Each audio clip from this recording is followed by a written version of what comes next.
మన ప్రీతమ నేత తెలుగుదేశం పార్టీ ఆవిష్కరించినటువంటి శ్రీ డాక్టర్ ఎన్టీ రామారావు గారు వర్ధంతి సందర్భంగా ఈరోజు మనకి ఎంతో ముఖ్యమైన రోజు.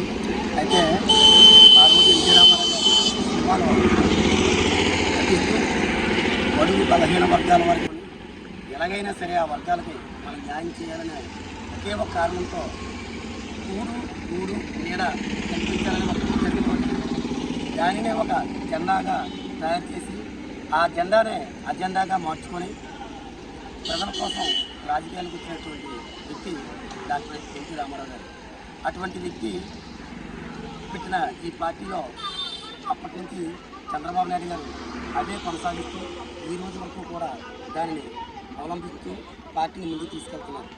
కాబట్టి ప్రతి కార్యకర్త కూడా ఈ పార్టీ కోసం ఎన్టీఆర్ ఆశయ సాధన కోసం కృషి చేయాలని ఈ సందర్భంగా తెలియజేస్తూ ఇంతటితో జోహార్ ఎన్టీఆర్, జోహార్ ఎన్టీఆర్, చంద్రబాబు నాయకత్వం, చంద్రబాబు నాయకత్వం.